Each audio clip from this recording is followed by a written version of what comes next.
कुछ ना कुछ लेके जाता है मनोबल रूप में। यानी कि अगर मैंने एक गाली किसी को दी तो गाली मैंने दी, मेरा मनोबल बढ़ जाएगा और सामने वाले का मनोबल टूट जाएगा। तो गाली मनोबल तोड़ने का एक साधन बनाया गया, एक इक्विपमेंट, एक अस्त्र और एक शस्त्र बनाया गया, जिसका इस्तेमाल आज भी धड़ल्ले से होता है। गाली आजकल इतनी ज़्यादा प्रचलित क्यों है? क्योंकि गाली जो चलती है वो मन से और मानसिक विकार से चलती है। अगर आप बहुत ज़्यादा करप्ट हैं, बहुत ज़्यादा दुखी हैं, बहुत ज़्यादा परेशान हैं और आपको ऐसी हालत में पहुंचा दिया गया है कि जहां आपकी सोचने समझने की शक्ति खत्म हो जाती है, तब आपको एक इरिटेशन पैदा होती है, एक शरीर के अंदर व्यग्रता एक पैदा होती है और उस व्यग्रता को निकालने के लिए आप अनाप शनाप अपशब्द बोलते हैं। और जब बोलते हैं तो आपको ऐसा लगता है कि अब आपको थोड़ा सा ठंडक पड़ गई, क्योंकि सामने वाले का आप कुछ नहीं बिगाड़ पाए तो कुछ गाली दे के मन शांत हो गया। स्थिति ऐसी है कि गाली देके कभी मन शांत नहीं होता, बल्कि अगर आपका परिवार उन गालियों को सुनेगा या आसपास गालियों को सुनेंगे तो आपकी छवि ज़्यादा खराब होगी।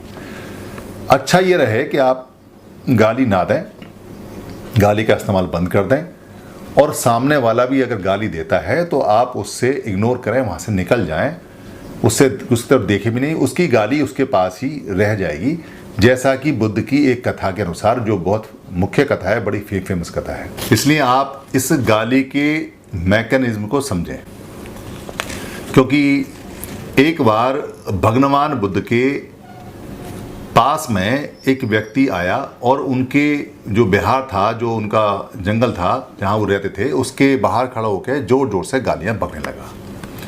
उसके पीछे घटना ये हुई कि वो परिवार अपना कर्म कांड करके कुछ पैसा कमाता था और उसका सारा परिवार, जब उसने भगवान बुद्ध के, तथागत बुद्ध के, सुगत के, भंगी बुद्ध के सारे बातों को समझा और सुना, तो उन्होंने वो कर्मकांड छोड़ दिया और वो उनकी शरण में आके सादा जीवन जीने लगे, मेहनत का जीवन जीने लगे।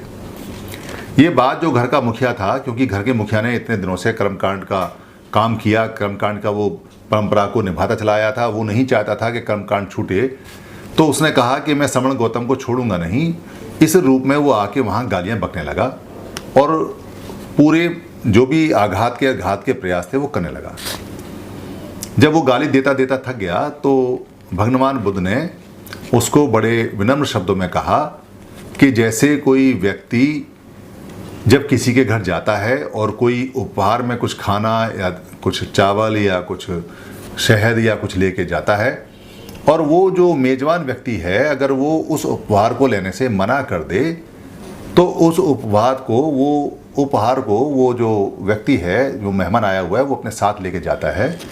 वैसे ही मैंने आपके द्वारा दी हुई ये जो गाली हैं इनको ग्रहण नहीं किया।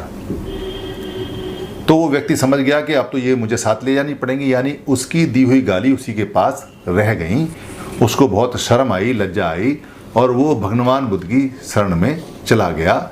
उसको ये समझ में आ गई कि मेरा परिवार ठीक ही भगवान बुद्ध की शरण में आया है, ये सम्यक सम बोधि हैं, सम्यक सम बुद्ध हैं और इन्होंने उनका कल्याण किया है, मेरा कल्याण भी अब होगा। ऐसा सोच के वो गया। तो गाली का मैकेनिज्म भगवान बुद्ध ने बहुत सिंपल सा बताया है। कोई व्यक्ति आपको अगर अधो शब्द, अधो का मतलब है नीच क्वालिटी के खराब शब्द या अपशब्द जिसको बोलते हैं, अधो शब्द या अपशब्द बोलता है या गाली देता है, अब्यूजिंग करता है या आपको निम्न स्तर पर लेके जाने की कोशिश करता है, तो आप उसकी किसी भी बात को ग्रहण ना करें। उसकी गाली उसके साथ चली जाएंगी, आपके पास वो गालियाँ नहीं आएंगी।